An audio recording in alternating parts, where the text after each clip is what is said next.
Hey everybody, it's me, Bring the Havoc. I'm here with a video. It's been a while, and I've been struggling with the tech, but I got it. And now I'm here to give you a speed paint. Anything else for me to say is that there's a link in the description to the website I used to make this background. But other than that, let's get into the speed paint. Alright y'all, I'm starting out pretty basic, just messing around with the summer sheet tool, making a fun background. We're going to get to the body, making this basic shape just to start out, and then comes the hair. Love the hair. Really puffy, really pretty, along with giving the character some of that visual bounce that a slime character has. In my opinion, this is a fun and creative way to tie my character together more. To continue on that trail of slime-like aesthetics, I found this cool brush that allows me to give a transparent kind of layer to my character, which I took full advantage of until I lost the brush.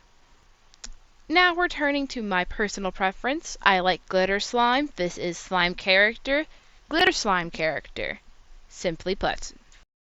Here is where I remember to put up the front hair. I completely forgot about this until after I had already colored in most of the body and added the cool glitter specks.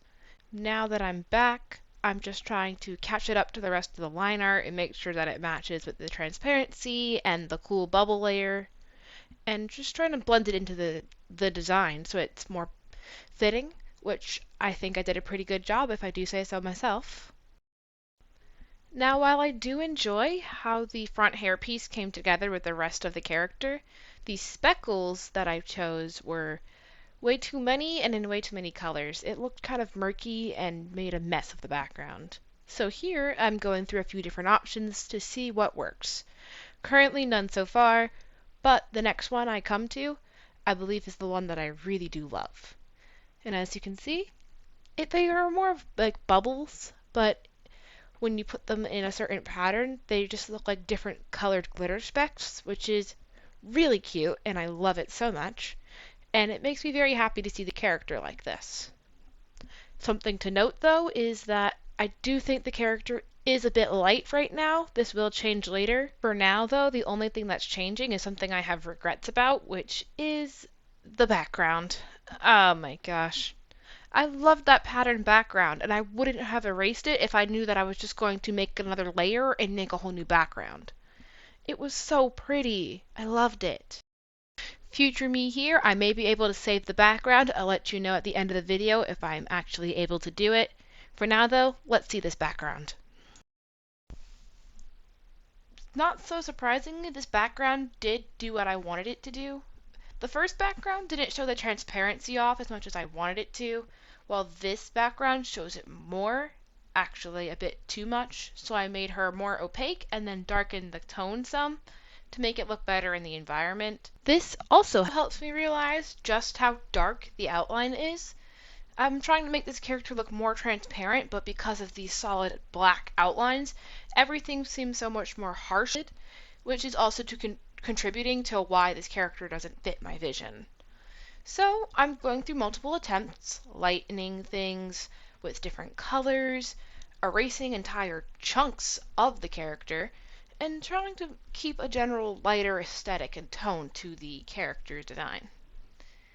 While this is a good attempt here, as you can see, I keep changing it to make it lighter and less noticeable, along with fiddling with the layers to make sure that things like those lines that surround the head that are part of separate layers can actually be cleaned up some.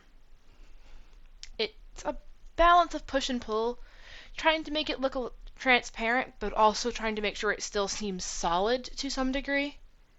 Ultimately, I am not there yet, but I'm getting closer and I will achieve this goal.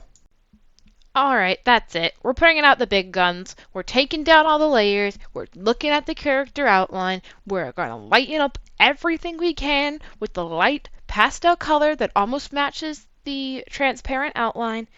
And then we're going to bring it all back and see how it looks. Not bad. Let's keep working on it and see how this ends up. So far, so good.